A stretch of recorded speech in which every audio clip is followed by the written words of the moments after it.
Room on the Broom by Julia Donaldson and Axel Scheffler, and also read by Ella Marie Ormerod. The witch had a cat, and a very tall hat, and long ginger hair which she wore in a plait. How the cat purred, and how the witch grinned, as they sat on their broomstick and flew through the wind. But how the witch wailed, and how the cat spat, when the wind blew so wildly it blew off the hat. "Down!" cried the witch, and they flew to the ground.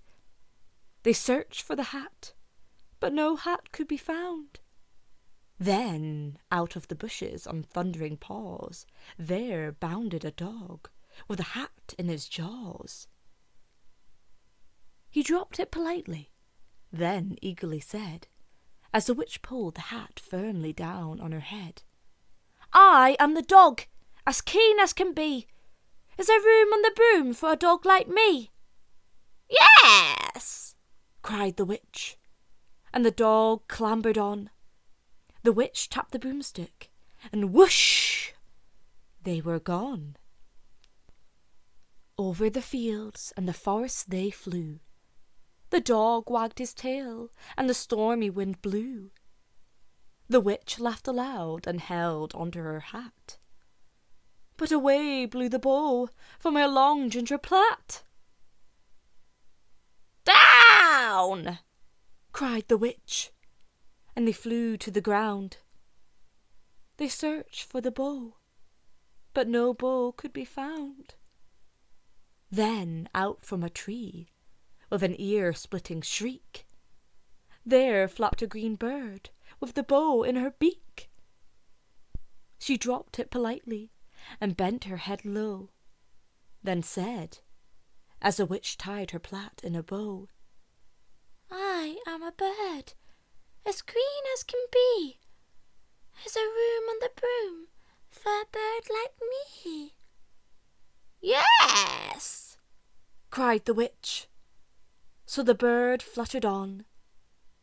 The witch tapped the broomstick, and whoosh! They were gone. Over the reeds and the rivers they flew. The birds shrieked with glee, and the stormy wind blew. They shot through the sky to the back of beyond.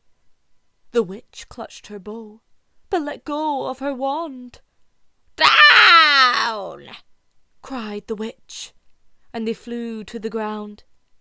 They searched for the wand, but no wand could be found. Then, all of a sudden, from out of a pond, leaped a dripping wet frog with a dripping wet wand.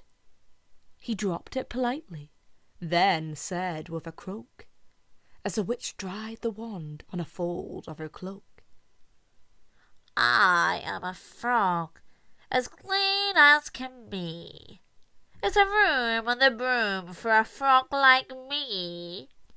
"Yes!" said the witch. So the frog bounded on. The witch tapped the broomstick, and whoosh!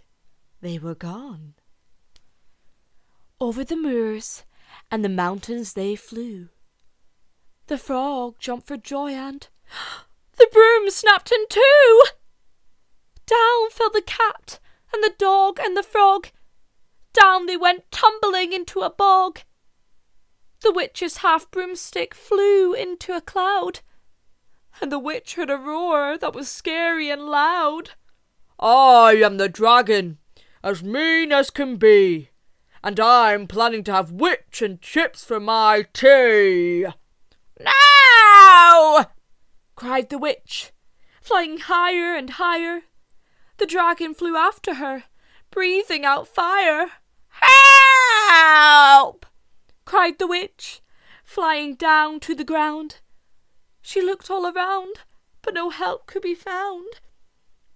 The dragon drew nearer, and, licking his lips, said, "Maybe this once I'll have a witch without chips." But just as he planned to begin on his feast, From out of a ditch rose a horrible beast. It was tall, dark and sticky, and feathered and furred. It had 4 frightful heads. It had wings like a bird. And its terrible voice, when it started to speak, was a yowl and a growl, and a croak and a shriek. It dripped and it squelched as it strode from the ditch, and it said to the dragon, "Buzz off, that's my witch!" The dragon drew back, and he started to shake. "I'm sorry," he spluttered. "I made a mistake. It's nice to have met you, but now I must fly."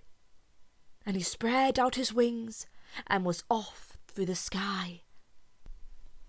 Then down flew the bird, and down jumped the frog. Down climbed the cat, and "Phew!" said the dog, and "Thank you, oh, thank you!" the grateful witch cried. "Without you I'd be in that dragon's inside." Then she filled up her cauldron and said with a grin, "Find something! Everyone throw something in!" So the frog found a lily, the cat found a cone, the bird found a twig, and the dog found a bone. They threw them all in, and the witch stirred them well, and while she was stirring she muttered a spell. "Ickety, zickety, zackety, zoom!" Then out rose a truly magnificent broom, with seats for the witch and the cat and the dog, a nest for the bird and a shower for the frog. "Yes!" cried the witch, and they all clambered on. The witch tapped the broomstick, and whoosh! They were gone.